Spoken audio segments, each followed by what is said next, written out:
Imagine living in a world where every single person dies, and then suddenly, one man doesn't. For thousands of years, the Bible repeats the same pattern. One name after another, one life after another, and the same ending.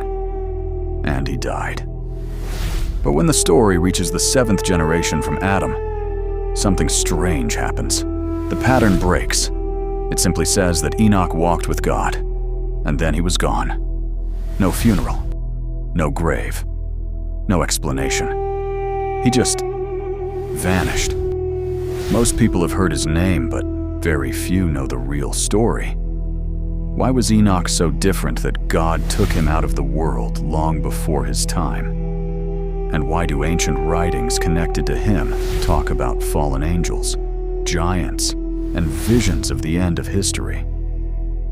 Today, we're going to explore the mystery of the man who walked so closely with God that he never came back. The Bible gives us only a few words about Enoch, but those words are powerful. In Genesis chapter 5, it says, Enoch walked faithfully with God. Then he was no more, because God took him. Notice what it does not say. It doesn't say he died. It doesn't say he got sick. It doesn't say he grew old. It simply says, he was no more. It's almost as if he stepped out of this world. Now think about the time Enoch lived in. The world was becoming darker and more violent. Humanity was drifting further away from God. Ancient Jewish traditions say this was also the period when mysterious beings, sometimes called the Watchers, came to Earth and influenced humanity in dangerous ways. Whether you take those traditions literally or symbolically, one thing is clear. The world around Enoch was corrupt. But while everyone else followed the crowd, Enoch chose a different path. He chose devotion. He chose obedience. He chose to walk with God when it was not popular. He became an outsider in his own generation.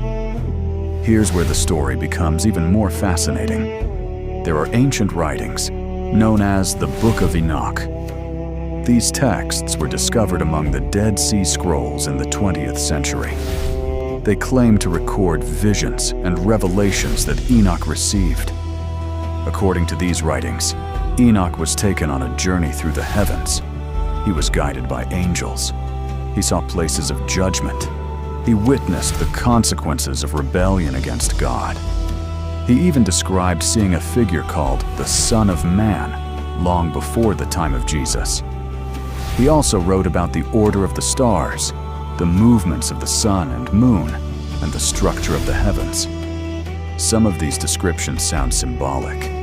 Others sound surprisingly detailed. For many readers, this is both exciting and confusing. Because these writings feel different from the rest of the Bible. So why isn't the Book of Enoch in most modern Bibles? Was it hidden? Was there a conspiracy? Not really. In the early centuries of Christianity, many believers actually respected these writings. In fact, the New Testament book of Jude even quotes from Enoch. But over time, church leaders in the West became cautious. Some parts of the text were difficult to interpret. Some descriptions sounded too symbolic or too mysterious. So they decided not to include it in the official biblical canon.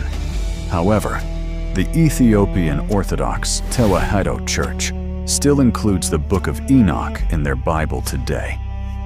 This shows that the story of Enoch was never completely forgotten. And whether or not someone considers the book inspired, the main message remains powerful. Enoch stood for truth in a generation that had lost its way. The life of Enoch reminds us that faith is not just about belief, it's about relationship. He didn't just know about God, he walked with him. And because of that, his life broke the pattern of death. His story challenges us to ask a simple but deep question. What would happen if we lived with that kind of faith today?